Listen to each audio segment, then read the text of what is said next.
What I'm going to do in this demonstration is I'm going to take you through the invoicing process inside SAP Business One.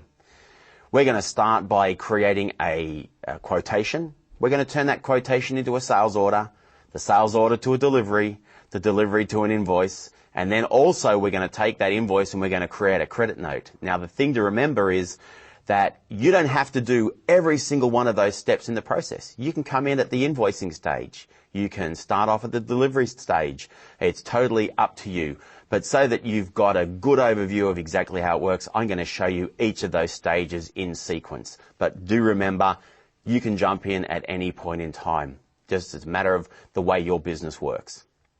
Now I'm inside SAP Business One.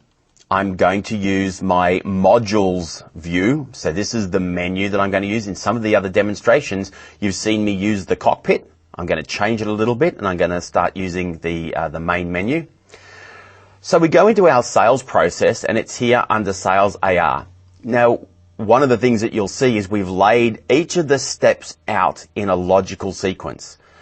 You can go sales quotation, sales order, like I said, or you can jump in at any point here. I'm going to dive in at the sales quotation phase and I'm going to leave that just in that size. First thing I need to do is I need to choose my customer. Now I can do that from the drop down list here, or I am able to go in and do a search, and I can do that search simply by putting in a wildcard and pressing enter, and it'll give me a list of all the business partners I can choose from.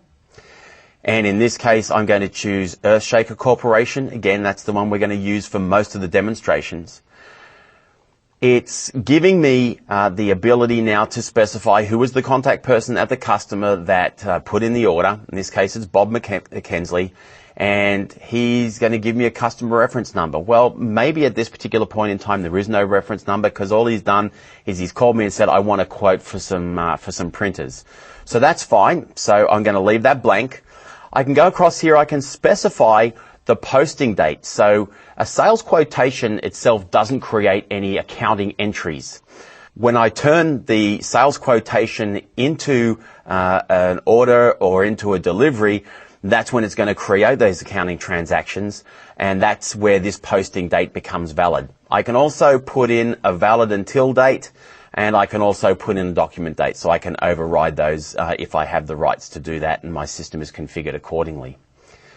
So all those dates are fine. Now I want to go and I want to start choosing the products that I want to include in the order. Again, same thing. If you know your product codes off the top of your head, you can just start typing them in. There's no need to do all the lookups or anything like that. If you've got a barcode scanner, for example, as well, attached to your computer, and you just want to start scanning barcodes from a page or even off the items, if you're operating in a retail environment, you can certainly do that. I'm going to do the lookup here.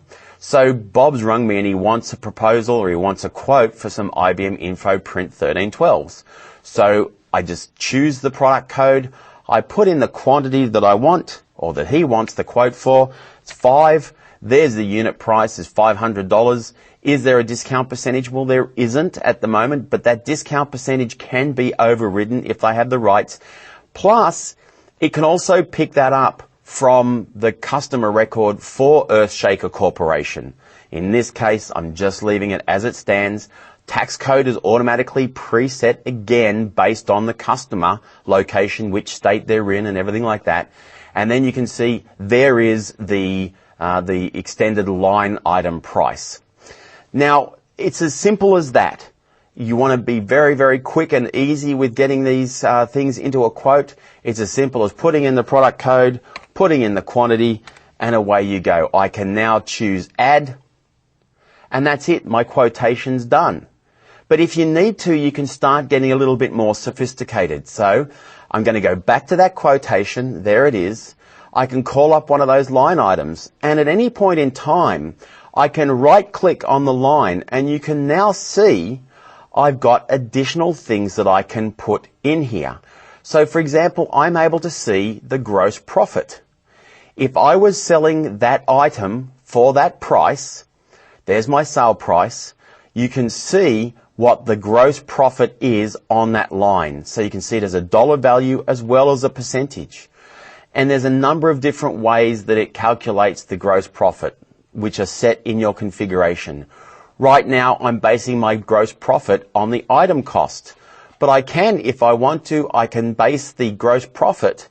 I can look at what the gross profit is by comparing to any one of these other price lists. For the purpose of this demonstration, I'm not going to go through and explain each one of those in detail, but just understand that you have total flexibility about that. So, for example, you can set up a price list that is the item cost if you're buying from a supplier, for example, for education, and you buy at a different price when you're buying for an education customer as compared to the price that you might buy at when you're just buying to bring into stock and then sell to normal customers. Or you might have a special contracted price that you buy from to fulfill a government contract. SAP Business One gives you the flexibility to manage that and then see all of your gross profit calculated correctly on the basis of that. So you can see, dive down and look at the gross profit information there. Other things I can do, I can look at my available to promise. So I'm able to pick that inventory item and it will show me line by line what is the amount of stock that I have and what is the amount that I have that I'm able to promise to this particular customer. So again, you've got total flexibility there and total control over the information that's in the system. So if, Bob says to you, okay, will you have those on such and such a date? You can go in and do that calculation and tell him, yep, we're going to have those 5, no problem at all. Or you could say to them, well, look, we've got a lot of orders sitting there in the system, so you really need to come back to me as soon as possible so I can turn this proposal or this quotation into an order as quickly as possible to make sure we guarantee that you get that stock. So that's my sales quotation. Now, of course, you generate a sales quotation very, very quickly and easily. You can generate that quotation into a printed document. So I'm just going to let that run for a second. Now, what you're looking at here is an example of a document that we have built using Crystal reports. Now, all the other, or a number of the other reports that I've shown you in SAP Business One, we're using, if you like, our quick and easy reporting tool called the Print Layout Designer. But for those documents that you want to be a little bit more graphically rich, a little bit more presentation ready, this is where the Crystal Reports layout tool becomes very, very helpful because it has a lot more flexibility and capability around really dressing up your marketing documents. Not only that, but you'll also notice on my Crystal report, when I generated it, I've got my golden arrows. So when I've got the report on screen, I'm able to click and drill down from inside the report to the underlying information as well. But there it is. There's our sales quotation. So I'm able to now go and I can print that out. I can fax it to Bob. I can send it via email. I've got total flexibility over how that works. So Bob's received the quotation and he comes back to me and he says, well, I really like that quotation. It's all good. I want to go ahead and I want to turn that into an order. With SAP Business One, we've made that really simple. All I need to do is call up the sales quotation and I choose copy to. So now it's saying, all right, what do you want to copy it to? Do you want to take this quotation and turn it into an order? Do you want to turn it into a delivery? Do you want to go straight to the accounts receivable invoice? Wholly and solely up to you how you do it. I'm going to go through each step. So I'm going to turn this into a sales order. So there it is. You now see the sales quotation's been turned into a sales order. So the next thing I need to do now is to put in the delivery date. I'm going to say I want that delivered on the 2nd of next month. So I'll put that delivery date in there. And it's asking me, do I want to update the existing table rows with the new delivery date? Why is it asking me that? I'm going to say yes. But it's asking me that because each row in the order can have a separate delivery date. I've got all those lines there in the order. Again, I can right click and you can see there's a whole range of additional things that I can do on each one of those lines. Now, one of the other things I can do as well is you'll see that this is a fairly short looking for want of a better term, grid that only shows certain information. There is a lot more information sitting underneath there that you can access if you need to. All you need to do if you want to access that information is you press Control L and it brings up the row detail against the order. So now I've got all this other information. I'm not going to show you and explain to you what every single one of these fields does, but we've got all kinds of different information. For example, for your inventory, you can record not only your code for a product, but your customer, they might have a particular code that they use when they refer to it. So you can do the order entry off your code or their code. You can put in a different barcode number. So might have a part number which is in the barcode versus what you have as the item number. You can use different factors for doing calculations of pack sizes. You can change your commission percentages. You can override the weights of the product for shipping. You can specify a different number of packages, again for shipping. There's a whole range of things that you can do there that give you total flexibility. You can even specify, because Business One handles multiple warehouses, you can even specify which warehouse you want the stock to come from. And when you're on the warehouse field, by pressing Control Tab, you can drill down and see in each one of your warehouses how many you have available, how many in stock, how many committed, and so on. So there is a lot of information that you can get to underneath that particular screen. Now, if you're looking at it and you're saying, well, gee, that's nice, but I'd really like to have additional information on this screen. For example, I'd like to include the warehouse field on this screen. Not a problem. All you need to do is go onto Tools and choose Form Settings. This brings up the form settings for this particular screen, and then I want to look at my row format, and you'll now see all of those fields that I can include. I can specify which ones are in the row format, which is that big expanded field or that expanded view I just showed you, or this view that we're now looking at is called our table format. So if I want to include it on this view, I simply go in here and I can say I want to see the warehouse. So I want to make that visible. Now, if I don't want people to override a field, all I do is I just toggle this active on and off. In this case, I do want them to be able to override that field. And then what I want is I want the warehouse field to appear before the unit price. So all I do is click and drag that up and drop it in here before the unit price. I say OK. And now you'll see the warehouse field is now on that screen before the unit price. So of course I can press Control Tab there and now view all of the information by warehouse. So that's my sales order. It's now complete. The next thing I need to do is I need to go and I need to choose Update, because that's now going to commit that sales order. So that sales order is now committed. By the way, SAP Business One also gives you the ability to track serial numbers and batch numbers. So if I had to, I could do my serial number and batch number allocation at that particular point in time. Right now, I'm not tracking serial numbers on that item, but if I was, it would pop up and give me the ability to choose my serial numbers at that time. So my sales order is committed. Once again, I now have the ability, if I want to print an underlying document. For example, a sales order confirmation. And you can see, here's our sales order confirmation.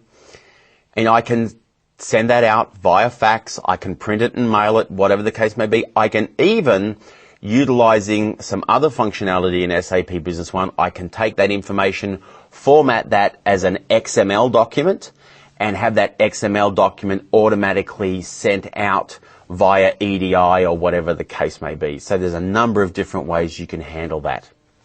So there's my sales order confirmation. Next step I need to go through is I need to send that out for a delivery. So I go and I choose delivery. So it's now creating the delivery docket for me. I'll say add. Now, once I have created the delivery, it's telling me you cannot change this document after you've added it. Why? This is where the accounting transactions get committed. SAP Business One does not allow you to go in and change accounting transactions without some kind of audit trail. So that's what we're telling you here. Right now, you're committing this document.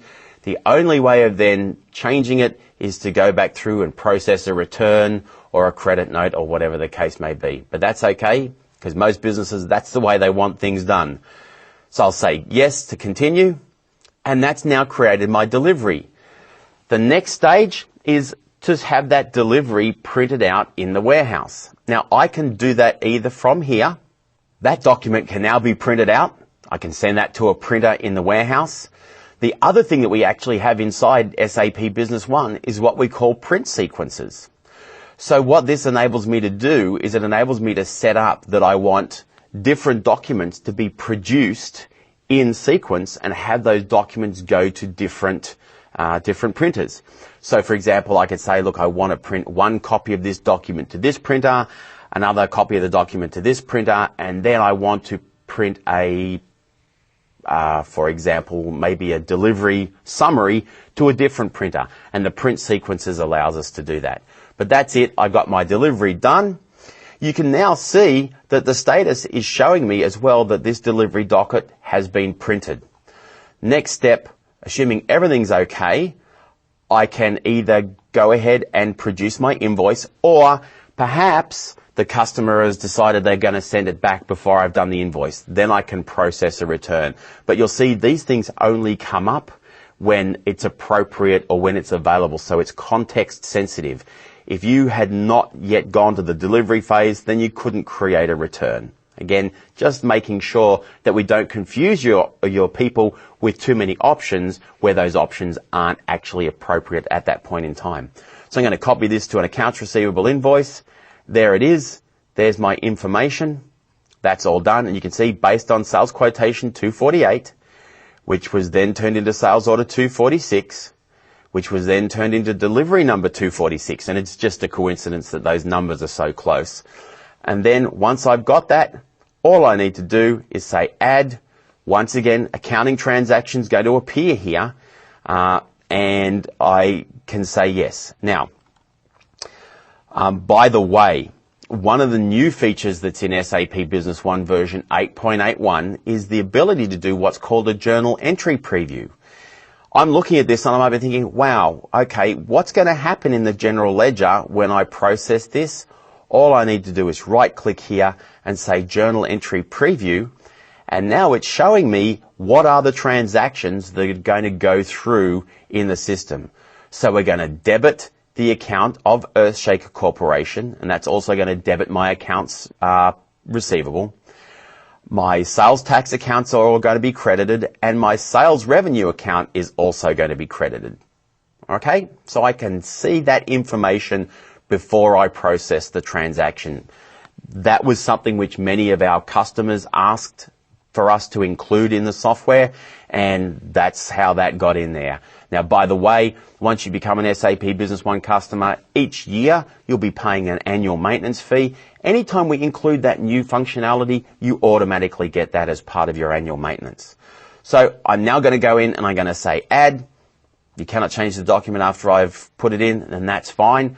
So that is my entire process completed. Started with a sales quotation, turned it into an order, turned the order into a delivery, turned the delivery into an invoice. But I could go from quote to invoice. I can start at a delivery and go to invoice. I can start at any point in that cycle. It's wholly and solely up to how you choose to run your business. Now, a couple of other things to bear in mind. You can process these documents en masse. What do I mean by that? Well, let me show you. Let's just dive out of here. And once I go back into my accounts receivable module, you'll see we have this function called the document generation wizard. And what the document generation wizard allows you to do is it allows you to perform batch processing of those documents. Give you an example. You can create a parameter set, and this is just a way of saving all the different options that it's going to require in order to run the document generation, just to make it quick and easy for you. So I'm going to call this is my default sales order generation. I'll call it default sales order gen. And description, use this to generate sales orders. And I'll say next, and then it's going to ask me, okay, what is my target document? So my target document is sales orders, and then it's going to ask me how I want to treat each one of these target documents. When I'm doing my summaries, do I want to produce a summary method? So if I'm adding multiple documents, for example, I can take 5 quotations and have those consolidate down into one sales order. So if I've got 5 quotes for Earthshaker and they decide to go ahead with all of those, I can consolidate those down to one sales order. Or I can keep them separate, totally up to you. And you can have different sets of parameters to control exactly how that works. Again, chances are you're probably not going to remember all these different options that I've given you, but the key to remember is flexibility. Flexibility to map to your business process. So, no summary, I don't want to do that. Now, exchange rates, SAP Business One is full multi-currency. I can get it to utilize the exchange rate that was active at the time I put in the source document, or I can tell it that I want to update that and use the exchange rate today. Again, totally up to you.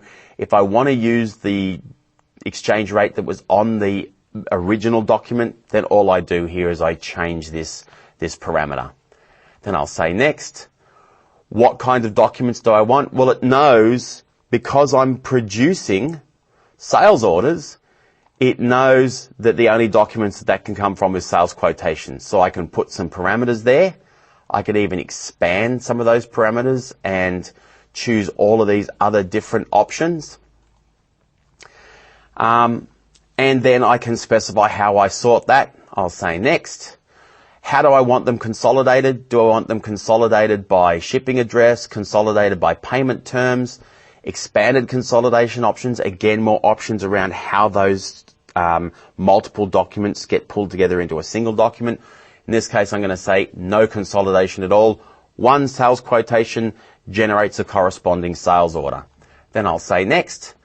I can specify which customers I want. In this case, I'll say add customers, and I want to add all of my customers. And then I'll say next. What do I want to do if something occurs during the process? If there's missing data, if there's a bookkeeping adjustment, something that needs to be fixed from an accounting perspective, or I've got an inventory shortage, or whatever the case may be. I can specify exactly what I want to happen. Skip to the next document, skip to the next customer, or ask the user to provide input. Why might I want to have those different choices? Well, let's say, for example, the person who's generating all these documents, they might not have the authorization inside the organization to be able to make decisions about how those documents should be changed if there's an inventory shortage or whatever the case may be. So again, that's the beauty of the parameter sets. You can set up all these different parameter sets and have different people using different parameter sets to generate the documents. And then I'll say next. I give it a set name so I can save the parameter set and execute it. I could just go ahead and execute it now and not save the parameter set, or I can save the parameter set and exit, which is what I'm going to do. So that's now done. I've now got my parameter set there. So next time I want to do my document generation, all I do is go to the document generation wizard. I now pick this existing parameter set. I say next. It will allow me to change any of those parameters if I want. And then when I'm finished, all I do is I execute the parameter set. And away it goes. It now does all of that document generation en masse for me. So that is another way that you can go through and you can generate those documents. Very, very handy if you operate in batch processing mode, if you process large numbers of documents. So you've done the sales order, but maybe there might be a situation where a customer needs to send some product back. Well, there's a couple of different ways that you can do that in SAP Business One, and it depends really where the process is at. So let's say, for example, you do your shipments and then you send an invoice separately to the goods. If that was the case and you hadn't yet sent the invoice out, so you hadn't yet turned it into an invoice, you could just dive straight into the return process and you could create a return from the delivery. In order to do that, you would just simply go here into returns, you would pick your customer, let's say in this case Earthshaker, and you would choose copy from deliveries. So you would call up an existing delivery that was in the system, okay, and then you would process the return from that. If by chance you've already turned that into an invoice, then what you might want to do is you might want to do an AR credit memo, in which case you call up that function here, AR credit memo, pick my customer, again it's Earthshaker, and I'll say copy from AR invoices, and you'll then see, I'm just going to sort this by date, so there is the one that I just did. You can now select that document and it will pull all of that in. So now what it's asking me here is it's saying, okay, do you want to use the current exchange rate or do you want to use the exchange rate that was utilized at the time of creating that document? So again, total flexibility.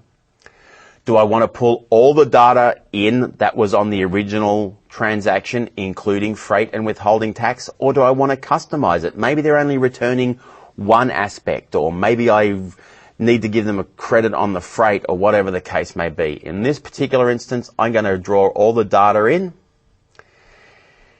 And there you have it. There is the information that was originally on that sales invoice. So now to process the return, all I do is I click on add, and now it's going to process return. It's going to bring the stock back in. It's going to create the adjusting general ledger entries. And that's it. I'm now done. I've processed the return. So I can do it that way, or I'm able to, as I said, go in and just process the return against a delivery. Now, the great thing about SAP Business One is that we have this functionality called draft documents. Let's say in your organization you have a process which is to require customers to quote a return number, but you don't want to process anything until that return comes in. So what you can do is you're able to choose the customer, again go in here and say copy from deliveries, pick the transaction, so let's pick this one. I want to draw all my data, and then what I'm able to do is I'm going to give them this document number. So I'll say your return authorization number is return authorization number 16. Then, rather than having all the transactions commit, I now want to wait for that those goods to come back. So I'll say save as draft. So now that document is there as a draft. I can call it back up when the goods come in and continue then the process. So call up that draft document, and then once the goods have come back in and I've checked it, I can commit the accounting transaction. So again, flexibility right throughout the entire system, and that draft capability is there for all of the other transactions I just showed you as well. You can create a draft sales order, a draft invoice, a draft delivery note. You've got total flexibility around that. Other things that you can do as well is create down payment invoices. So you can create kind of like a pro forma invoice for processing a down payment where only certain aspects of the transaction are committed. You can even process an accounts receivable invoice and take the payment at exactly the same time. So if you've got maybe over-the-counter sales where people will just come in and they say, look, I just want to buy this product. You don't need to track who they are. Even if you do want to track who they are, you can handle it. But in this particular instance, you'll see that when I go into the AR payment, invoice and payment, by default, it uses our one-time customer. And again, I can choose a different customer if I want to. So again, let's say it was Earthshaker that came in and they just wanted to do a quick transaction. I can process it this way. Of course, this is an accounts receivable invoice plus payment. So I probably wouldn't do it for Earthshaker because they've got credit terms with me. But let's say I had customers that I wanted to track the sales per customer, but they were on COD, then I could also use this process. Again, I know I keep harping on about it, but flexibility is the key here. We're not making any decisions for you or telling you how to run your business. We're pre-configuring with best practice, but giving you the ability to choose which way you process your transactions. Now, you may be sitting there thinking, well, hang on, in my business, I don't actually sell products, I sell services. Well, the good thing is everything that I've just shown you with the entire sales order process, going from sales quotation right through to the sales order, the delivery and the invoice, you can do with service-based items. So I'm not going to take you right through the entire process again just to show you the service capability. What I'll do is let's just dive back in, and I'm going to create a sales order now, except this time rather than it being item-based, I'm going to make it service-based. So again, we'll pick Earthshaker Corporation. The same things apply in terms of putting in customer reference numbers, putting in your posting dates and your document dates. What's different when you're working with service-based invoicing is instead of your item or service type here being item, all you do is you choose service. And then it's simply a matter of typing in a description of the service that you're supplying. So in this case, I might say installation of printers on site. All I then do is I pick the general ledger account number that I want to have the sales allocated to. I just scroll through and there's my sales revenues domestic, so I'm going to pick that account. And then I put in the total amount that I'm going to charge, and in this case maybe it's $250. And that's it. Then I choose add and we're ready to go. I'll put in today's date as being the delivery date, so that's fine. And now I say add, done. Next thing I might want to do is I might then want to take that and turn that sales order into an invoice. Again, simply, I just find the sales order, there it is, the last one I did, and I choose copy to accounts receivable invoice. There it is, all the information's ready. I click add, it's processed, and that's now done. All that was different between the entire process of item-based invoicing and order processing to service-based invoicing and processing was I just chose to do an item or service type here. That's the entire sales order entry process, going from sales quotation right through to the invoice, even processing a return.